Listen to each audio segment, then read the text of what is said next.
Hi friends, ಎಲ್ಲರಿಗೂ ನಮಸ್ಕಾರ. Friends, ಈಗ 10 ಗಂಟೆ ಆಗ್ತಾ ಬಂದಿದೆ. ಈ ಟೈಮಲ್ಲಿ ನಾನು ವಿಡಿಯೋನ ಮಾಡ್ತಾಯಿದ್ದೀನಿ. ನೋಡಿ, ಬಿಸಿಲು ಕೂಡ ಬಿದ್ದಿದೆ. ಬೆಳಗ್ಗೆ ತುಂಬ ಮೋಡ ಆಗಿತ್ತು. ನಿನ್ನೆ ಎಲ್ಲ ನೈಟೆಲ್ಲ ಮಳೆ ಆಗಿದೆ. ಈ ಕೋಲನ್ನ ತೊಗೊಂಡು ಬಂದಿದ್ದೀನಿ ನಮ್ಮ ಅಮ್ಮನ ಮನೆಯಿಂದ. ಗಿಡಗಳಿಗೆ ಇಡೋಕ್ಕೆ ಚೆನ್ನಾಗಿರುತ್ತೆ ಅನ್ನೋಕ್ಕೋಸ್ಕರ. ಹಾಗೆ ಇವತ್ತು ಒಂದು ಸ್ವಲ್ಪ ಗಿಡಗಳು ರಿಪೋರ್ಟ್ ಮಾಡಬೇಕು. ಇದು ನೋಡಿ, ಈ ಅಡೇನಿಯಮ್ ಗಿಡ ಏನಂದರೆ ನೀರು ನಿಂತ್ಕೊಂಡಿತ್ತು. ನಿನ್ನೆ ಮಳೆ ಆಗಿತ್ತಲ್ಲ, ಹಾಗಾಗಿ ಇದನ್ನು ಕೂಡ ರಿಪೋರ್ಟ್ ಮಾಡಬೇಕು. ಹಾಗೆ ಇದು ಕೂಡ ರಿಪೋರ್ಟ್ ಮಾಡೋದು ಬಾಕಿ ಉಳ್ಕೊಂಡಿದೆ. ಇದು ಕಟಿಂಗ್ ಹಾಕಿದ್ದೆ, ನೀವು ನೋಡಿದ್ದೀರಾ ಅನ್ಕೊತೀನಿ. ಇದನ್ನು ಕೂಡ ರಿಪೋರ್ಟ್ ಮಾಡಬೇಕು. ಆದಷ್ಟು ಇಲ್ಲಿರುವಂಥ ಎಲ್ಲ ಗಿಡಗಳದ್ದು ರಿಪೋರ್ಟ್ ಆಗಬೇಕು. ಸದ್ಯಕ್ಕೆ ಇವತ್ತು ಎಷ್ಟಾಗುತ್ತಲ್ಲ ಅಷ್ಟು ಮಾಡ್ಕೊತೀನಿ. ಹಾಗೆ ಒಂದು ಸ್ವಲ್ಪ ಕ್ಲೀನಿಂಗ್ ಕೂಡ ಮಾಡ್ಕೋಬೇಕು. ನೋಡೋಣ ಯಾವ್ಯಾವುದು ಆಗುತ್ತೆ ಅಂತ. ಇದು ಡ್ರ್ಯಾಗನ್ ಫ್ರೂಟ್ ಕೂಡ ನಾನು ರಿಪೋರ್ಟ್ ಮಾಡ್ಕೋಬೇಕು. ಸಾಧ್ಯ ಆದಷ್ಟು ಒಂದೊಂದನ್ನೇ ಮಾಡ್ಕೊತೀನಿ, ಯಾಕಂದರೆ ಇನ್ನು ಮಳೆ ಶುರುವಾಗುತ್ತೆ. ಮಳೆ ಇದ್ದಾಗ ನಾವು ರಿಪೋರ್ಟ್ ಎಲ್ಲ ಮಾಡಿಕೊಂಡ್ರೆ ಗಿಡಗಳಿಗೆ ಯಾವುದೇ ಥರ ತೊಂದರೆ ಆಗೋದಿಲ್ಲ. ಹಾಗಾಗಿ ನಿನ್ನೆ ಕೂಡ ಒಂದು ಸ್ವಲ್ಪ ರಿಪೋರ್ಟ್ ಮಾಡಿದ್ದೀನಿ ಅಂತ ತೋರಿಸಿದ್ದೆ. ಇದು ನೋಡಿ, ಮಣ್ಣೆಲ್ಲ ಹಾಗೇ ಇದೆ. ಅದನ್ನು ಕೂಡ ನಾನು ತೆಗಿತೀನಿ. ಆ ಮಂಗರವಳ್ಳಿ ಏನಿದೆಯಲ್ಲ, ಅದನ್ನು ನಾನು ಇದರಲ್ಲೇ ಹಚ್ಕೋಬೇಕು ಅಂತ ಅಂದ್ಕೊಂಡಿದ್ದೀನಿ. ಇದಕ್ಕೆ ಕೋಲ್ಗೆ ಸಪೋರ್ಟ್ ಕೊಟ್ಟು ಹಚ್ತೀನಿ ನಾನು. ಬನ್ನಿ, ಯಾವ್ಯಾವ ಕೆಲಸ ಆಗುತ್ತೆ ಅಂತ ಈಗ ಶುರು ಮಾಡ್ಕೊತೀನಿ. ಈಗ ಒಂದೊಂದನ್ನೇ ನಾನು. ಇದು ಬೆಳಗ್ಗೆ ಎತ್ತಿಟ್ಟೋಗಿದ್ದೆ, ಮತ್ತೆ ಗಾಳಿಗೆ ಬಿದ್ದೋಗಿದೆ. ಇದಕ್ಕೂ ಕೂಡ ಏನಾದರೂ ಸಪೋರ್ಟ್ ಕೊಡಬೇಕು. ಇದಕ್ಕೂ ಕೂಡ ಕೊಡ್ತೀನಿ. ಇದನ್ನೂ ಕೂಡ ರಿಪೋರ್ಟ್ ಮಾಡಬೇಕು. ಓಕೆ ಅಮ್ಮ, ನಾನು ಶೇಂಗಾ ಬೆಲ್ಲ ತಿಂದು ಆಮೇಲೆ ಹೆಲ್ಪ್ ಮಾಡೋಂತ. ಬನ್ನಿ, ಏನೇನು ಕೆಲಸ ಆಗುತ್ತೆ ನೋಡೋಣ. ಇಲ್ಲಿ ನೋಡಿ, ಈ ಪಾಟ್ಗಳನ್ನೆಲ್ಲ ನಾನು ರೀಪಾಟ್ ಮಾಡಿ ಇಟ್ಟಿದ್ದೀನಿ. ಲಾಸ್ಟಿಗೆ ಆ ದಾಸವಾಳ ಕಾಣ್ತಾ ಇದೆಯಲ್ಲ, ಅಲ್ಲಿ ತನಕನೂ. ಆಮೇಲೆ ಇಲ್ಲೆಲ್ಲ ಕ್ಲೀನ್ ಕೂಡ ಆಗಿದೆ. ಇದೊಂದು ಸ್ವಲ್ಪ ಕಟ್ಟಿಂಗ್ ಮಾಡಬೇಕು, ಅದನ್ನ ಮಾಡ್ತೀನಿ. ದಾಸವಾಳ ಗಿಡ ಅದೊಂದು ಸ್ವಲ್ಪ ಹುಳ ಹತ್ಕೊಂಡಿತ್ತು, ಅದನ್ನು ಕೂಡ ಕಟ್ ಮಾಡಿ ತೆಗ್ದಿದ್ದೀನಿ. ಇದಿಷ್ಟು ಕೆಲಸ ಮಾಡಿ ಮುಗಿಸಿ ಮನೆಗೆ ಹೋಗಿ ಅಡುಗೆ ಮಾಡ್ಕೊಂಡು ಬರೋಷ್ಟರಲ್ಲಿ ಮತ್ತೆ ವಾಪಸ್ ಮಳೆ ಬರೋಕ್ಕೆ ಶುರುವಾಗಿದೆ. ಬೇಗ ಇದಿಷ್ಟು ತುಂಬ್ತೀನಿ. ನಾನು ಚೀಲ ತೊಗೊಂಡು ಬಂದಿದ್ದೀನಿ, ಆ ಚೀಲಕ್ಕೆ ತುಂಬ್ಕೊತೀನಿ. ಇಲ್ಲಾಂದರೆ ಮಣ್ಣೆಲ್ಲ ಹಾಳಾಗೋಗ್ಬಿಡುತ್ತಿದು. ಇನ್ನೂ ಬಾಕಿ ಇದೆ ಕೆಲಸ ಆ್ಯಕ್ಚುಲಿ, ಬಟ್ ಮಣ್ಣು ಜಾಸ್ತಿ ಹಾಗೆ ಉಳ್ಕೊಂಡಿದೆ. ಬೇಗ ಇದನ್ನು ಕೂಡ ಮಣ್ಣು ತೆಗಿತೀನಿ, ಇಲ್ಲಾಂದರೆ ಮಳೆ ಜೋರಾದರೆ ಕಷ್ಟ. ಇದೊಂದು ಗಿಡ ರಿಪೋರ್ಟ್ ಮಾಡೋದು ಬಾಕಿ ಉಳಿತು. ಇದ್ರದ್ದಂತೂ ಬಲ್ಬ್ಸ್ ಜಾಸ್ತಿನೇ ಇದೆ. ಇದನ್ನು ಬೇರೆ ಅದಕ್ಕಾದರೂ ಹಾಕ್ತೀನಿ. ನಿಮಗೆ ಇದೆಲ್ಲ ಹಾಕಿಬಿಟ್ಟು ಆಮೇಲೆ ಸಿಗ್ತೀನಿ. ಇದು ಮಣ್ಣೆಲ್ಲ ತುಂಬಿದೆ, ಮತ್ತು ಒಂದು ಸ್ವಲ್ಪ ಮಳೆ ನಿಂತಂಗಾಗಿದೆ. ಅದಕ್ಕೆ ಏನು ಮಾಡಿದ್ದೀನಿ, ಇಲ್ಲಿ ಈ ಚೀಲದಲ್ಲಿ ತುಂಬಿದ್ದೀನಿ. ಹಾಗೆ ಇಲ್ಲಿ ಈ ಅಡೇನಿಯಮ್ ಗಿಡಗಳನ್ನು ನಾನು ತೆಗ್ದಿದ್ದೀನಿ. ಬೆಳಗ್ಗೆ ತೋರಿಸಿದ್ದೆ ಅನಿಸುತ್ತೆ ನಿಮಗೆ. ನೀರು ನಿಂತ್ಕೊತಾ ಇತ್ತು, ಹಾಗಾಗಿ ಇದನ್ನು ತೆಗಿತಾ ಇದ್ದೀನಿ. ತೆಗೆದ್ಬಿಟ್ಟು ಇದಕ್ಕೆ ಪಾಟಿಂಗ್ ಮಿಕ್ಸನ್ನು ರೆಡಿ ಮಾಡ್ಕೊತೀನಿ. ಮಾಡಿಕೊಂಡು ಇದರಲ್ಲಿ ಮತ್ತೆ ವಾಪಸ್ ಗಿಡಗಳನ್ನು ಹಚ್ಕೊತೀನಿ ನಾನು. ಯಾಕಂದರೆ ನೀರು ನಿಂತ್ಕೊಂಡ್ರೆ ಈ ಕೊಡೆಕ್ಸ್ ಏನಾದರೂ ಮೆತ್ತಗಾಯಿತು ಅಂದರೆ, ಕೊಳ್ತೋಯ್ತು ಅಂದರೆ ಗಿಡ ಹಾಳಾಗಿಬಿಡುತ್ತೆ. ಅದಕ್ಕೋಸ್ಕರ ನಾನು ಯಾವ ರೀತಿ ಪಾಟಿಂಗ್ ಮಿಕ್ಸನ್ನು ರೆಡಿ ಮಾಡಿದ್ದೀನಿ ಅಂತ ತೋರಿಸ್ತೀನಿ ಬನ್ನಿ. ನೋಡಿ, ಈ ಮಣ್ಣು ಸ್ವಲ್ಪ ಮರಳನ್ನು ಮಿಕ್ಸ್ ಮಾಡ್ತಾಯಿದ್ದೀನಿ. ಅಂದರೆ ನೀರು ಡ್ರೈನೇಜ್ ಹೋಲಿಂದ ಆರಾಮವಾಗಿ ಹೋಗಲಿ ಅನ್ನೋಕ್ಕೋಸ್ಕರ.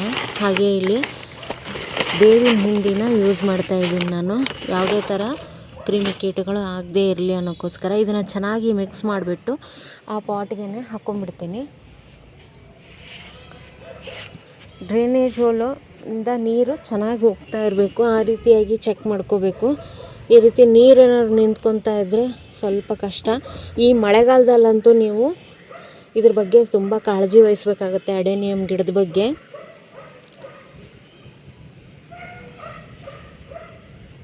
ಇದನ್ನ ಚೆನ್ನಾಗಿ ಮಿಕ್ಸ್ ಮಾಡಿಬಿಟ್ಟು ಅದು ಪಾಟ್ಗೆ ಹಾಕೊಂಡ್ಬಿಡಬೇಕು. ರೂಟ್ ಬೋಂಡ್ ಆಗಿಬಿಟ್ಟಿದೆ ಇದು, ಎಷ್ಟು ರೂಟ್ ಬೆಳ್ಕೊಂಡಿದೆ ಅಂತ. ಇದನ್ನು ಮಣ್ಣೆಲ್ಲ ಪೂರ್ತಿಯಾಗಿ ತೆಗಿತೀನಿ ನಾನು. ಹಾಗೆ ಇದ್ರದ್ದು ಕೂಡ ಅಷ್ಟೇ, ಇದು ಕೂಡ ತುಂಬಾ ರೂಟ್ಸ್ ಬೆಳ್ಕೊಂಡಿದೆ ನೋಡಿ. ಇದು ಡ್ರೈನೇಜ್ ಹೋಲಲ್ಲಿ ಈ ರೀತಿ ಕುತ್ಕೊಂಡ್ಬಿಟ್ರೆ ಏನಂದರೆ ನೀರು ಹೋಗೋಕ್ಕೆ ಅವಕಾಶ ಇರಲ್ಲ, ಆವಾಗ ಗಿಡ ಹಾಳಾಗಿಬಿಡುತ್ತೆ ಇದು ನೋಡಿ. ಆ್ಯಕ್ಚುಲಿ ಈ ಮಳೆಗಾಲದಲ್ಲಿ ರೀಪಾಟ್ ಎಲ್ಲ ಮಾಡಲ್ಲ, ಬಟ್ ನನಗೆ ಅನಿವಾರ್ಯ ಇದೆ, ಹಾಗಾಗಿ ನಾನು ಇದನ್ನು ರೀಪಾಟ್ ಮಾಡ್ತಾಯಿದ್ದೀನಿ ನೋಡಿ. ಮರಳನ್ನು ಮಿಕ್ಸ್ ಮಾಡಿದರೆ ಮಣ್ಣು ಈ ರೀತಿಯಾಗಿರುತ್ತೆ.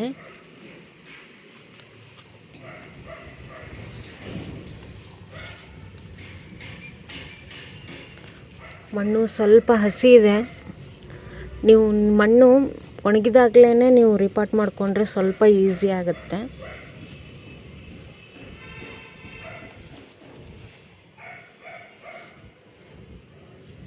ಇದಂತೂ ಪೂರ್ತಿ ರೂಟ್ ಬಾಂಡ್ ಆಗಿದೆ. ಇದನ್ನ ತೆಗೆದುಬಿಟ್ಟು ತೋರಿಸ್ತೀನಿ. ಅಡೇನಿಯಮ್ ಗಿಡ ಎಲ್ಲ ರಿಪಾಟ್ ಮಾಡಿ ಆಯಿತು. ಈಗ ನೋಡಿ ಮಣ್ಣೆಲ್ಲ ತುಂಬಿಕೊಂಡು ಕ್ಲೀನ್ ಮಾಡಿದೆ. ಇದು ಕೂಡ ಒಂದು ಸೈಡ್ ಏನಿದೆ ಅಲ್ಲ ಅದೆಲ್ಲನೂ ಪೂರ್ತಿಯಾಗಿ ಕಸ ಬೆಳೆದು ಎಲ್ಲ ಕಸನೆಲ್ಲ ಒಂದು ಚೀಲಕ್ಕೆ ಹಾಕಿ ತುಂಬಿಟ್ಟಿದ್ದೀನಿ. ಇನ್ನು ಒಂದು ಪಾರ್ಟಲ್ಲಿ ಒಂದು ಸ್ವಲ್ಪ ಇನ್ನೂ ಕಸ ಬೆಳೆಯೋದಿದೆ, ಅದನ್ನೂ ಕೂಡ ನಾನು ಮಾಡಿಬಿಟ್ಟೆ ಮನೆಗೆ ಹೋಗ್ತೀನಿ. ಯಾಕಂದರೆ ಹಾಗೆ ಬಿಟ್ಟರೆ ಇದು ಹಾಗೆ ಉಳ್ಕೊಳತ್ತೆ, ಅದಕ್ಕೋಸ್ಕರ ನೋಡಿ ಇಲ್ಲಿ ಚಿಕ್ಕ ಚಿಕ್ಕ ಪಾಟ್ಗಳಿತ್ತಲ್ಲ ಅದೆಲ್ಲ ಕ್ಲೀನ್ ಮಾಡಬೇಕು ಅಲ್ಲಿ. ಹಾಗೆ ನನ್ನ ಮಗಳು ಕೂಡ ಮೇಲೆ ಫ್ರೆಂಡ್ಸ್ ಜೊತೆಗೆ ಬಂದಳು. ಅವ್ರ ಜೊತೆ ಕೆಲಸ ಮಾಡೋದು ಸ್ವಲ್ಪ ಹೆಕ್ಟಿಕ್ ಅನಿಸುತ್ತೆ, ಯಾಕಂದರೆ ಒಬ್ರಿಗಾದರೆ ಹೇಳ್ಬೋದು, ಹಾಗಾಗಿ ಅವ್ರನ್ನ ಕೂಡ ನಾನು ಕೆಳಗಡೆ ಕರ್ಕೊಂಡೋಗ್ಬಿಟ್ಟು ಮತ್ತೆ ಬಂದು ನಾನು ಕ್ಲೀನ್ ಮಾಡ್ಕೊತೀನಿ. ಕತ್ತಲು ಬೇರೆ ಆಗುತ್ತೆ. ನಾನು ಜಾಸ್ತಿ ಏನು ವಿಡಿಯೋ ತೋರ್ಸೋಕ್ಕಾಗಿಲ್ಲ, ಯಾಕಂದರೆ ನಾನು ವಿಡಿಯೋ ಮಾಡ್ದಾಗ ಕೂತ್ಕೊಂಡ್ರೆ ಇದು ಕೆಲಸಗಳು ಬೇಗ ಆಗಲ್ಲ. ನಾನಿಲ್ಲಿ ಮಾವಿನ ಶುಂಠಿನ ಹಾಕ್ಕೊಂಡಿದ್ದೀನಿ ಈ 3 ಪಾಟ್ಗಳಲ್ಲಿ. ಹಾಗೆ ಕೆಲವೊಂದು ಬಳ್ಳಿ ಥರ ಹಬ್ಬುವಂಥದ್ದು ಅದನ್ನು ನಾನು ಈ ರೀತಿ ಕೋಲಿಂದ ಕಟ್ಕೊಂಡಿದ್ದೀನಿ. ಈ ಡ್ರ್ಯಾಗನ್ ಫ್ರೂಟು ನಾನು ಕಟ್ಟಿಂಗ್ ತೊಗೊಂಡು ಬಂದಿದ್ದೆ, ಅದನ್ನೂ ಕೂಡ ನಾನು ಕಟ್ಕೊಂಡೆ ನೋಡಿ. ಇದು ಬೆಳಗ್ಗೆ ವಿಡಿಯೋ. ಇದು ಬೆಳಗ್ಗೆ ನಾನು ಎಲ್ಲ ಬೆಳಗ್ಗೆ ಅನ್ನೋಷ್ಟೊತ್ತಿಗೆ ಅಂದರೆ ನೈಟ್ ಆಗಿತ್ತು, ನಾನು ನಿನ್ನೆ ಕ್ಲೀನ್ ಮಾಡಬೇಕಾದ್ರೇ ಎಲ್ಲ ಕ್ಲೀನ್ ಮಾಡ್ಕೊಂಡಾಗಿದೆ. ಆದರೆ ಏನಂದರೆ ಪಾಟ್ಗಳನ್ನ ಹಾಗೆ ನಾನು ಸ್ವಲ್ಪ ಬೇರೆ ಕಡೆ ಇಟ್ಟಿದ್ದೀನಿ, ಯಾಕೆ ಅಂದರೆ ಆ ಜಾಗದ ಎಲ್ಲ ಒಣಗಲಿ ಅನ್ನೋಕ್ಕೋಸ್ಕರ. ಕ್ಲೀನ್ ಮಾಡಿದ್ದೀವಲ್ಲ, ಆ್ಯಕ್ಚುಲಿ ನಾನು ನಮ್ಮ ಮನೆಯವರು ಇಬ್ಬರು ಸೇರಿಬಿಟ್ಟು ನಾನು ಕ್ಲೀನ್ ಮಾಡಿದ್ದು. ನನ್ನೊಬ್ಳಿಗೆ ಆದರೆ ಈ ಒಂದಿನದಲ್ಲಿ ಇದಿಷ್ಟು ಕ್ಲೀನ್ ಮಾಡೋಕ್ಕೆ ಕಷ್ಟ ಆಗ್ತಿತ್ತು. ಅವ್ರ ಜೊತೆಗಿದ್ರು ಅಂತ ಹೇಳೇ ನಾನು ಇಷ್ಟೊಂದೆಲ್ಲ ರೀಪಾಟ್ ಮಾಡಿದ್ದೀನಿ, ಆಮೇಲೆ ಕ್ಲೀನ್ ಎಲ್ಲ ಮಾಡ್ಕೊಂಡಿದ್ದೀನಿ. ಸುಮಾರು ಒಂದು 20-25 ಪಾಟು ನಾನು ರೀಪಾಟ್ ಮಾಡ್ಕೊಂಡಿದ್ದೀನಿ. ಒಬ್ಳಿಗೆ ಸಾಧ್ಯನೇ ಇಲ್ಲ ಇದು. ಅವ್ರ ಕೈ ಜೋಡಿಸಿದ್ರು ಅಂತ ನನಗೆ ಇಷ್ಟೆಲ್ಲ ಮಾಡೋಕ್ಕಾಯಿತು, ಇಲ್ಲಾಂದರೆ ನಾನು ಕೈ ಬಿಟ್ಬಿಡ್ತಿದ್ದೆ.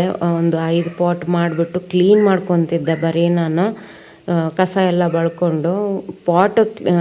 ರೀಪಾಟ್ ಮಾಡಬೇಕು ಅಂದರೆ ಅವ್ರು ಬೇಕೇ ಬೇಕು, ಯಾಕಂದರೆ ದೊಡ್ಡ ಪಾಟ್ ಇದೆ ಕೆಲವೊಂದು. ನನಗೂ ಕೂಡ ಅಷ್ಟು ಹುಷಾರಿಲ್ಲ, ಹಾಗಾಗಿ ಅವ್ರನ್ನ ಸಹಾಯ ತಗೊಂಡು ಈ ಒಂದಿಷ್ಟು ಕೆಲಸಗಳನ್ನ ನಾನು ಮಾಡ್ಕೊಂಡಿದ್ದೀನಿ. ಇನ್ನೂ ಸ್ವಲ್ಪ ಪಾಟ್ಗಳು ರೀಪಾಟ್ ಮಾಡೋದಿದೆ, ಅದನ್ನು ನೆಕ್ಸ್ಟ್ ಮಾಡ್ತೀನಿ ನಾನು.